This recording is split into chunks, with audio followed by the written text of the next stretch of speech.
KBR Prime, podcast for curious mind. Dan ya bumi itu hanya terlihat itu tadi, kecil ya. Tapi di yang kecil itu ada 7 miliar orang ya, dengan segala macam arogansinya dan yang lain sebagainya, menganggap dirinya yang paling hebat, master of the universe. Tapi kalau saya lihat dari kosmologi, kita ini terlalu kecil untuk arogan. Anda sedang mendengarkan Sains Sekitar Kita, dipersembahkan oleh The Conversation Indonesia dan KBR.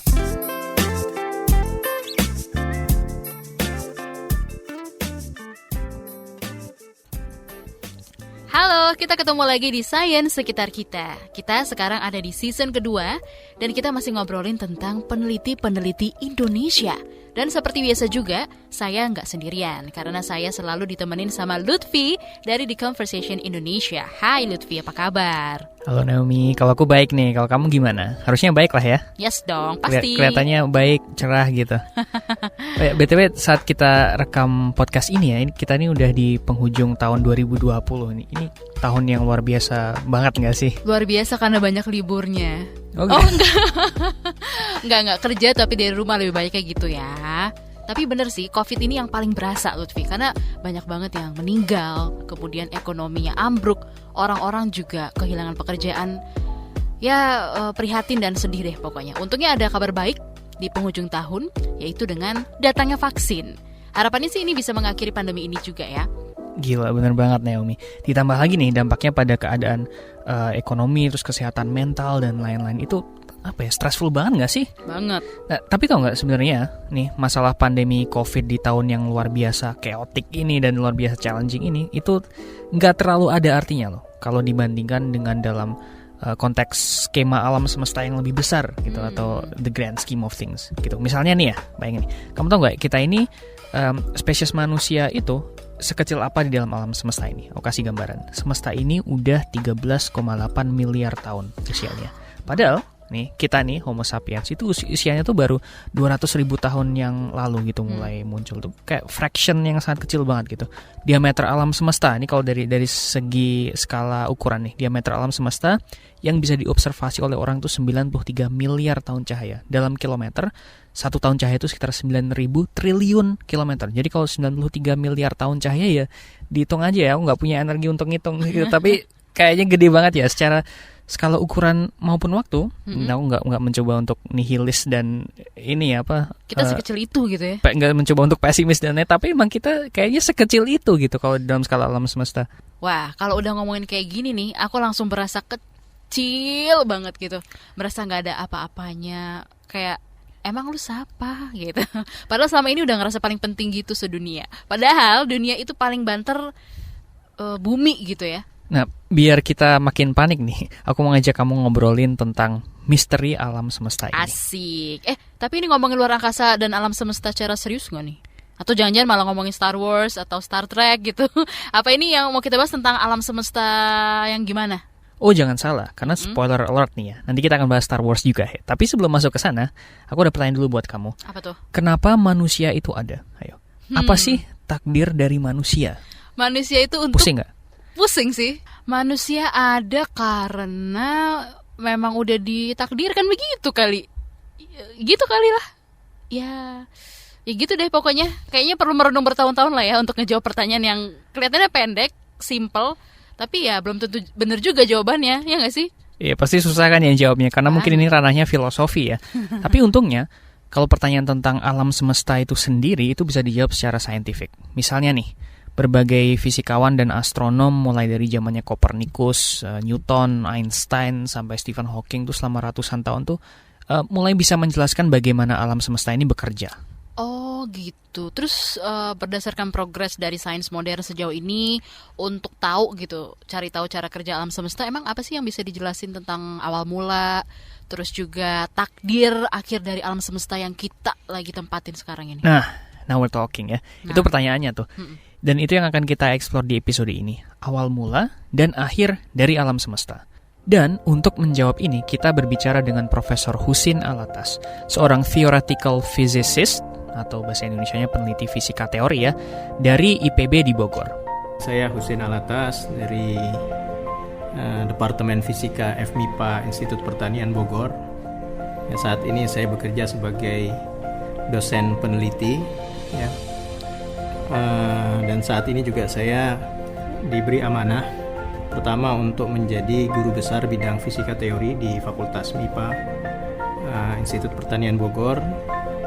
Kemudian di Departemen Fisika tempat saya bekerja diberi tugas sebagai Kepala Divisi Fisika Teori. Wow, tahu nggak sih? Kadang aku tuh jujur ya, ngerasa heran. Kenapa ya ada orang-orang yang tertarik pelajarin atau mungkin mikirin hal-hal kayak gini? Karena bagi aku tuh bisa capek banget mikirinnya. Nah, waktu aku tanya dulu kenapa beliau tertarik dan end up jadi fisikawan ya, aku kira jawabannya tuh kayak nonton film sci-fi waktu kecil atau apa gitu. Ternyata nggak, Naomi. Profesor Husin ini cerita ya di usia muda, di usia remajanya dulu, waktu teman-teman lainnya tuh asik nonton film kayak Catatan Si Boy tahun 87 ya itu. Beliau tuh malah nggak tertarik gitu. Prof. Husin sibuk melahap buku-buku fisika dan udah ngefans gitu sama banyak ahli fisika di Indonesia. Tapi jangan salah, Prof. Husin itu juga jadi penonton setia Star Wars loh selama 42 tahun. I told you kan kita akan ngobrol tentang Star Wars. Okay. Banyak aspek imajinatif di film science fiction itu yang mendorong minatnya dan drive imajinasinya menjadi fisikawan. Ya, saya melihat film-film seperti Star Wars itu membawa kita berimajinasi. Ya, membawa kita berimajinasi, terus ya mungkin juga melahirkan ide. Ya, karena biar bagaimanapun juga saya percaya imajinasi itu lebih penting dari pengetahuan, sebagaimana kata Einstein ya. Imagination is more important than knowledge. Ya. Nah, tapi memang saya guyon sama anak saya. Dia bilang dari 42 tahun nonton itu ada satu yang tidak berubah dari Star Wars ya. Bahwa di angkasa luar itu ada suara. Ya, jadi padahal ya kita sama-sama tahu bahwa di angkasa luar nggak ada udara, jadi nggak ada suara seharusnya. Ya, tapi mungkin untuk efek film no problem ya. Nah, di awal dulu ketika nonton nggak paham. Ya, saya pikir itu hal yang wajar aja. Di angkasa luar ada suara. Tapi setelah belajar fisika tahu kok itu salah. Wah, aku juga baru tahu kalau di luar angkasa itu nggak ada suara. Padahal kalau kita lihat di Star Wars kan ya orang-orang kayak bisa ngobrol santuy gitu kan, pas perang juga suara tembakannya heboh banget. Tapi ya namanya film lah ya, efeknya banyak, masa jadinya dibikin film bisu kan nggak mungkin juga. Tapi Lutfi, waktu kamu ngobrol sama Profesor Husin, ceritain dong, kayaknya seru. Oh ya, seru banget dong, makanya kapan-kapan harusnya Naomi ikut juga. Oh boleh. Nah, during our interview ya dengan Prof. Husin, kita tuh ngomongin banyak banget hal. Bayangin nih, saking serunya nggak berasa itu rekaman tuh sampai 3,5 jam. Secara Prof. Husin ini fisikawan dengan bidang riset yang luas ya, dan dari yang skala kuantum atau partikel-partikel yang super kecil penyusun zat gitu, sampai yang skala alam semesta. Tapi ada satu subjek yang paling katanya beliau paling gemari, yaitu tentang kosmologi. Bagaimana alam semesta bermula, keadaannya sekarang, dan apa masa depannya. Mulai merinding aku loh. Ngomongin awal mula alam semesta sampai masa depannya. Pasti ngomongin juga soal gimana berakhirnya kan ya. Gimana ya itu bubarnya alam semesta ini dan kapan gitu. Aku gak ada bayangan sama sekali deh bakalan kayak gimana. We'll get there, Naomi. Walaupun ceritanya panjang, kita akan sampai di sana. Kita cerita pelan-pelan ya dari awal. Nah, cerita ini kita mulai dari salah satu ilmuwan yang paling terkenal di dunia, yaitu Albert Einstein. Lebih tepatnya, studi era modern tentang alam semesta itu bisa dikatakan di kickstart atau dipicu atau jadi semakin banter sekitar tahun 1915-an ketika Albert Einstein mempublikasikan teorinya tentang relativitas umum. Aku jelasin pelan-pelan. Jadi sebelum Einstein ini, para ilmuwan itu kan baru punya pengetahuan yang ya sedikit tentang bagaimana alam semesta ini bekerja ya. Misalnya ya to some extent tahu bagaimana gravitasi berinteraksi dengan benda. Kayak ini kan Isaac Newton ya. Ada sedikit tentang cara kerja cahaya, pergerakan bintang dan seterusnya. Tapi teori relativitas umum Einstein ini adalah suatu model yang jauh lebih komprehensif dan lengkap ya. Intinya tuh gini, dia tuh menjelaskan bagaimana benda dan partikel di alam semesta itu berinteraksi dengan gravitasi, cahaya dan waktu secara bersamaan gitu ya. Intinya tuh kayak super sederhana itu kayak gitu. Nah, teori temuan Einstein ini mampu menjelaskan secara konsisten dan sangat indah tentang bagaimana cara kerja benda-benda di semesta. Jadi waktu ilmuwan nyocokin rumusnya dia dengan berbagai fenomena alam, itu kayak cocok banget lah, cantik banget, pas banget jelasinnya.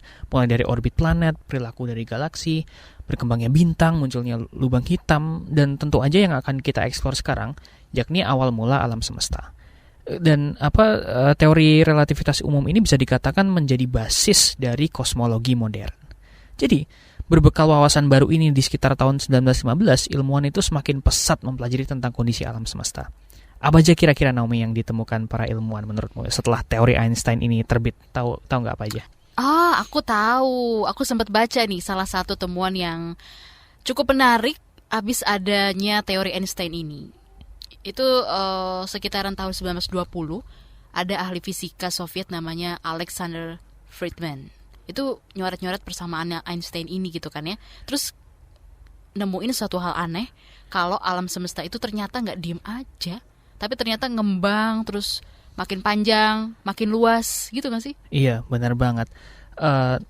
Dan bahkan Einstein sendiri tuh nggak percaya gitu dengan ini gitu, dan cuma nganggap ini tuh kayak error gitu. Einstein tuh malah memaksakan ngoreksi sedikit teorinya dengan nambah satu angka gitu atau suatu konstanta supaya di modelnya itu alam semesta ini tetap kayak diem aja gitu, nggak ngembang gitu. Dia kira tuh kayak itu anomali, masa sih alam semesta berkembang? Awalnya dia kayak gitu dulu. Nah, Einstein sendiri punya kepercayaan bahwa alam semesta ini statik,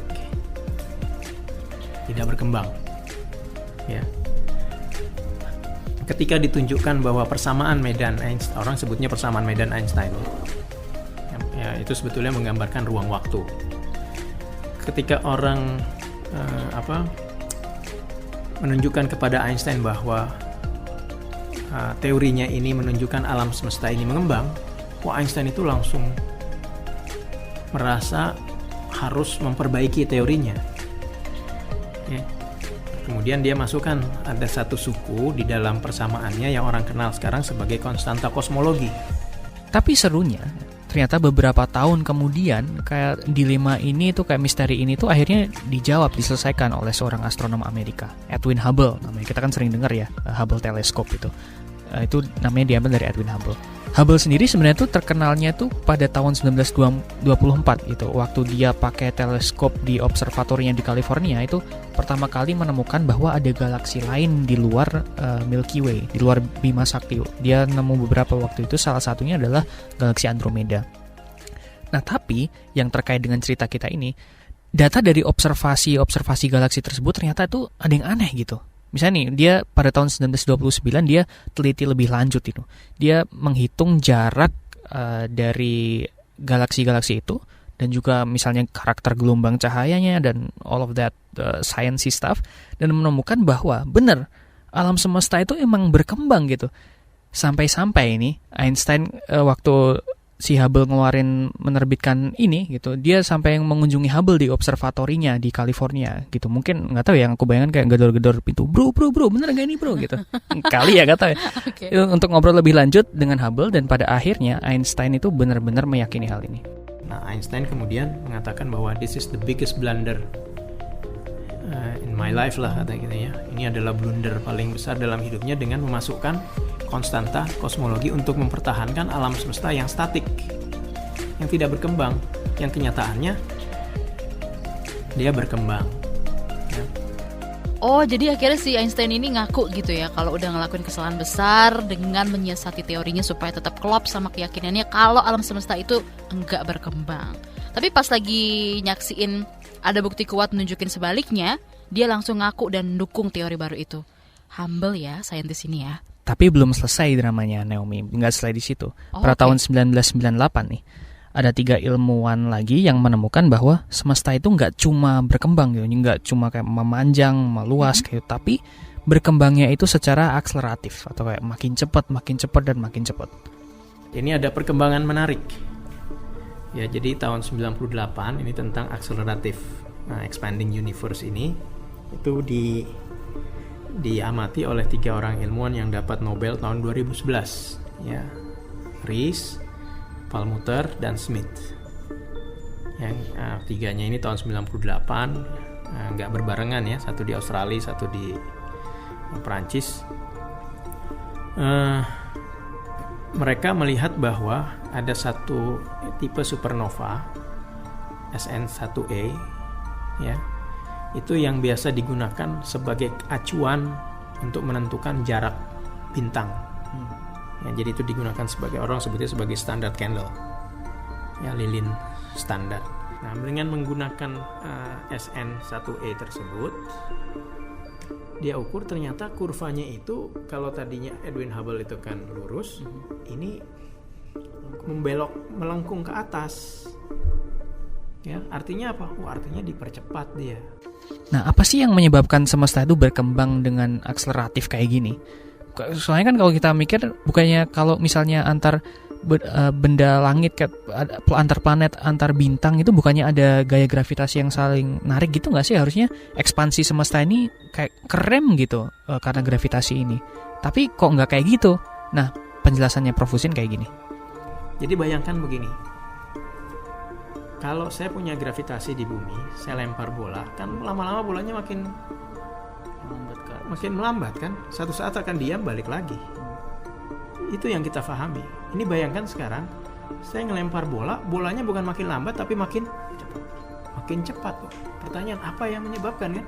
Saya lempar batu ke atas, bukannya melambat tapi makin cepat. Ya kan bingung orang. Apa ini yang menyebabkan? Karena bingung, nggak ada istilah lain ya. Apa? Dark energy.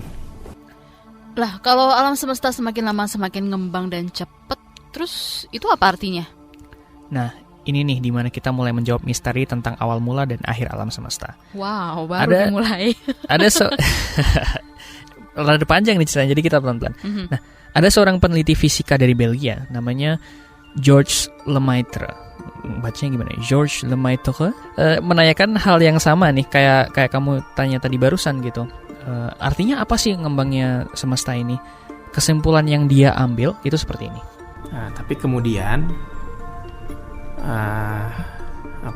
ada seorang kalau nggak salah, dia seorang pendeta Jesuit ya, dari Ordo Jesuit, Georges Lemaitre.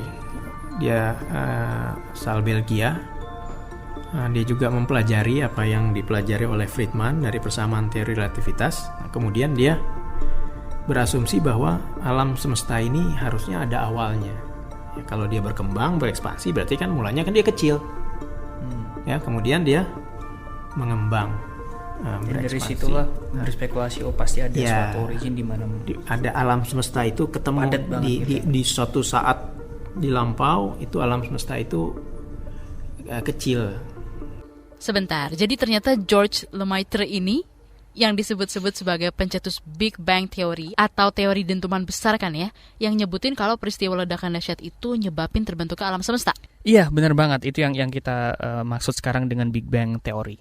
Tapi dulu ada cerita lucu nih, Naomi, kenapa bisa akhirnya disebut The Big Bang Theory itu gitu. Jadi waktu pertama Georges Lemaitre ini menawarkan konsepsinya ya, kayak alam semesta kalau ngembang berarti ada titik awalnya dong. Itu dia kayak dikomentarin secara sinis gitu sama seorang astronom Inggris namanya Fred Hoyle gitu. Kayak dia bilang, masa sih kayak gitu, kalau misalnya ini awalnya kayak titik gitu, terus tiba-tiba ada ledakan Big Bang, terus tiba-tiba semua jadi meluas gitu. Niatnya dia kayaknya ngeledekin gitu. Tapi waktu orang-orang dengar tentang istilah yang dia buat ini, Big Bang teori, orang kayak malah jadi, oh ini asik ya kalau dinamain Big Bang gitu, kayak nama itu kayak catch on gitu. Jadi secara ironis, Fred Hoyle yang menentang Big Bang teori ini memperkenalkan istilah Big Bang teori kepada masyarakat gitu. Oke. Nah, teori Georges Lemaitre ini, Big Bang teori ini, seiring berpuluh tahun dan berkembangnya sains, itu semakin dikonfirmasi gitu bahwa ya beneran ini awal mula semesta. Misalnya ya, para ilmuwan mempelajari radiasi, sisa-sisa Big Bang yang tersebar di luar angkasa, dan banyaklah metode lainnya. Salah satu hal yang juga ditemukan, yang menurutku cukup menakjubkan juga misalnya, adalah bahwa saat Big Bang ini terjadi, kayak titik kecil terus tiba-tiba Big Bang itu, semesta ini mengalami inflasi, kayak ekspansi perkembangan yang luar biasa cepat dalam waktu yang luar biasa singkat. Ya, termasuk bahwa ada indikasi kuat alam semesta itu setelah Big Bang ya, di T10 pangkat minus 35 detik, bayangin ya, di waktu 1 detik dibagi 10 pangkat 35 detik atau 10,35 itu 1 dengan 0,35 di belakangnya. Ya, setelah itu terjadi inflasi. Langsung dari titik kecil banget langsung besar. Gitu. Ya, langsung besar terjadi inflasi. Nah, si MB itu mendukung teori tersebut. Ya. Nah, ditambah tadi kan di awal saya udah katakan bahwa umurnya 13,8 miliar tahun, tapi kok diameternya 93 miliar tahun cahaya. Ya. Jadi ibaratnya gini, saya melihat ada orang umurnya 5 tahun, tapi tingginya sudah seperti Shaquille O'Neal misalnya. Ya, kan nggak masuk akal. Ya, satu-satunya penjelasan yang masuk akal adalah ketika habis dia lahir tiba-tiba dia inflasi besarnya. Ya, kan kalau misalnya dia tidak ada inflasi kan masa umur 5 tahun sudah sebesar Shaquille O'Neal kan nggak mungkin. Anda sedang mendengarkan Sains Sekitar Kita, dipersembahkan oleh The Conversation Indonesia dan KBR.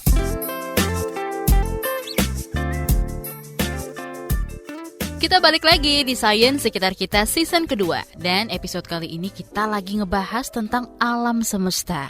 Ada Lutfi juga di sini. Kita lanjut lagi ya Lutfi ya. Siap, lanjut. So now we've established bahwa dulu semesta ini dimulai dari titik kecil. Ya kan, lalu terjadi Big Bang, dan sekarang semesta berekspansi dengan cepat banget. Terus pertanyaannya sekarang Naomi, gimana sih akhir dari alam semesta ini?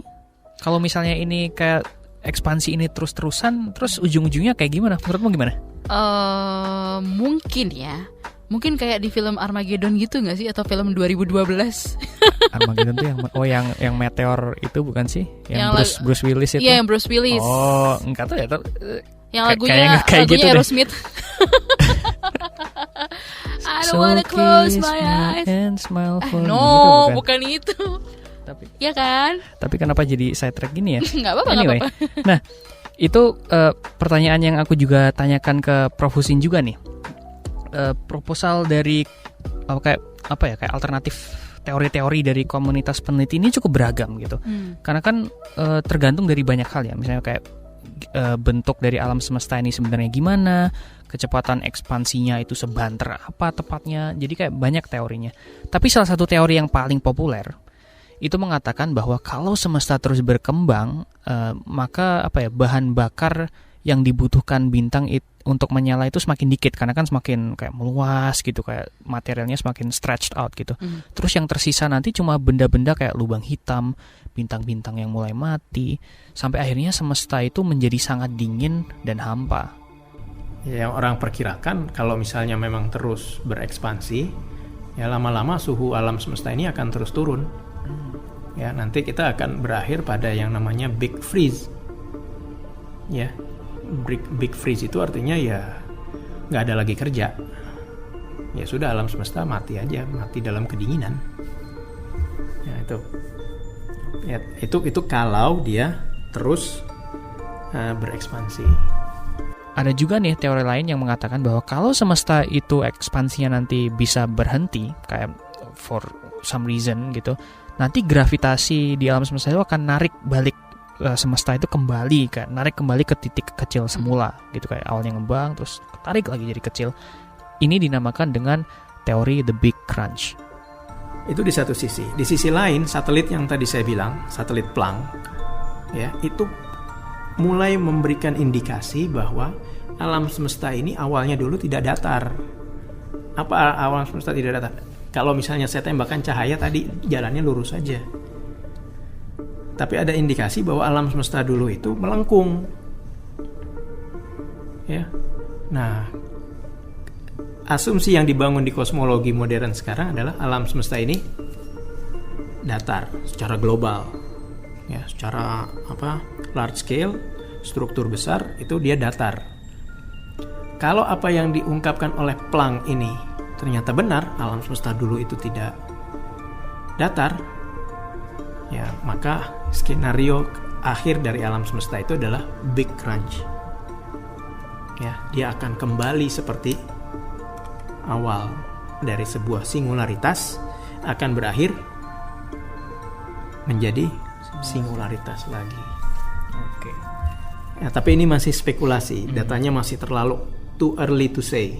Ada juga beberapa teori lainnya nih Naomi, tapi yang jelas itu satu, semesta ini akan mati suatu saat nanti. Tapi tadi kan aku udah cerita banyak teori tuh, menurut kamu gimana? Masuk akal gak sih? Masuk akal, bakal ada akhir zaman sih. Oh gitu. Kalau menurut aku begitu sih simpelnya.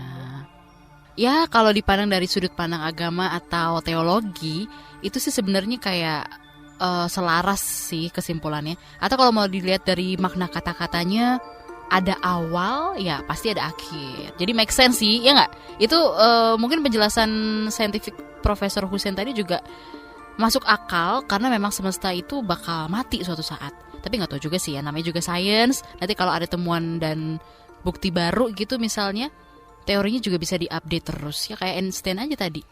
Waduh, kalau misalnya ngomongin urusan agama aku gak ikut-ikut ya. Aku serahin aja ke Naomi yang kayaknya rajin ke gereja. Tapi kalau secara sainsnya, walaupun tadi aku udah cerita banyak tentang leading explanations tentang alam semesta ini, terutama yang cukup populer kan tadi teori Big Freeze ya. Ya memang namanya science itu ya cukup dinamis gitu. Temuan-temuan di masa depan itu akan semakin menguatkan teori yang ada, atau bahkan ya merubah dikit, atau bahkan ada yang penjelasan baru yang ternyata lebih meyakinkan dari teorinya Einstein. Who knows kan ya? Tapi aku ada pertanyaan besar sih tentang hal ini. Kayak komunitas peneliti itu kan bisa jadi dari latar belakang yang berbeda-beda gitu kan, termasuk agama juga misalnya. Padahal kosmologi gini kan urusannya ngebongkar hal-hal yang wow, luar biasa besar kayak takdirnya alam semesta. Ada konflik nggak sih kalau neliti-neliti kayak gini? That's actually a very good question, Naomi. Dan ini juga aku yang kemarin itu nanya juga ke Prof. Hussein gitu. Tapi untungnya itu ya, kalau yang namanya science itu ya value free gitu, kayak bebas nilai gitu, kayak it doesn't really matter kayak datangnya dari mana, kayak latar belakang dan lain-lain. Kalau misalnya ada bukti ya bukti yang menang gitu. That's the thing about science, it's value free. Ya, jadi yang jelas komunitas ilmuwan itu bahu-membahu gitu, karena sama-sama mencari the ultimate truth. Dan here's a beautiful message dari Prof. Hussein tentang ini. Ya, pertama saya nggak pernah ada kesulitan ya. Artinya mau backgroundnya apapun juga, selama saya bicara tentang sains itu kita nggak ada halangan apa-apa. Ya, itu dibuktikan dari tadi Nobel 79 itu menurut saya spektakuler ya. Salam seorang Muslim, Glashow seorang Protestan, Weinberg seorang Jewish yang lebih cenderung ateis, tapi mereka bisa sampai pada kesimpulan yang sama, membuat satu teori yang sama. Ya, bayangkan kalau mereka itu bergerak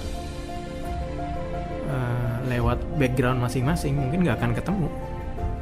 Ya, itulah yang membuat saya bersyukur saya jadi ilmuwan ya, jadi saintis. Ya, artinya sekat-sekat seperti itu nggak ada. Ya, Karena dipersatukan kebenaran. iya, artinya kita mencari ultimate truth sama-sama. Ya, lewat kemampuan kita masing-masing. Oke, berarti kita harus nyikapin ini semua kayak gimana nih Lutfi? Itu juga pertanyaan terakhir yang waktu itu aku tanyakan ke Prof. Hussein, yang menurutku ini bisa wrap up diskusi kita nih di episode ini. Jadi kan ketika ngomongin alam semesta nih misalnya, aku tuh selalu ingat tentang sebuah foto yang diambil oleh space probe-nya NASA gitu, namanya Voyager 1. Itu diambil fotonya dari jarak 6 miliar kilometer dari bumi. Fotonya tuh cantik banget menurutku, Naomi. Walaupun gak secantik kamu ya, tapi. Jadi fotonya tuh menunjukkan hampanya luar angkasa gitu, kayak diwarnai sedikit sinar cahaya dari kamera gitu. Terus di tengah-tengah itu ada satu titik kecil biru yang warnanya biru pudar gitu, yang ukurannya itu kurang dari 1 piksel di foto itu. Itulah bumi. Itu baru dari 6 miliar kilometer ya. Kalau fotonya itu misalnya dibandingin foto ngambil seluruh alam semesta, sekecil apa kita coba? Dan bumi itu hanya terlihat itu tadi, kecil ya. Tapi di yang kecil itu ada 7 miliar orang. Ya, dengan segala macam arogansinya dan yang lain sebagainya, menganggap dirinya yang paling hebat, master of the universe. Ya, tapi ternyata sedemikian kecil ya. Nah, jadi kalau saya ke mahasiswa, saya selalu bilang begini ya. Kita ini manusia, ya itu terlalu kompleks untuk bisa dibeda-bedakan satu sama lain. Apalagi mau berdasarkan strata sosial, strata apapun gitu ya. Kompleksitas kita itu sedemikian luar biasanya. Ya. Tapi kalau saya lihat dilihat dari sisi teori kompleksitas. Tapi kalau saya lihat dari kosmologi, ya kita ini terlalu kecil untuk arogan.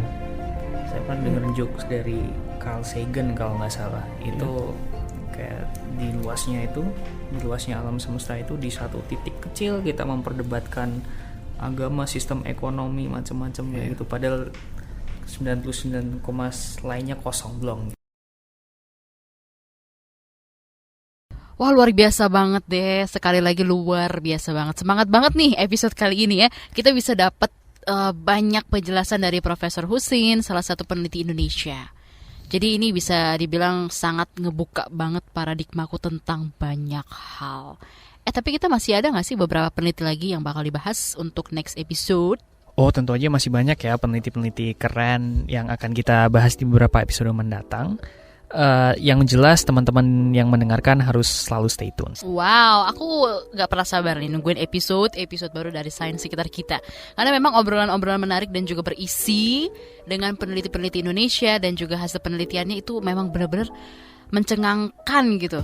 Ya, kamu juga harus pantengin nih guys ya, nambah wawasan banget ini benar-benar. Nah, tapi kalau ada saran, masukan, gak usah ragu, langsung kirim aja lewat email ke podcast@kbrprime.id. Saya Naomi. Dan saya Lutfi. Undur diri.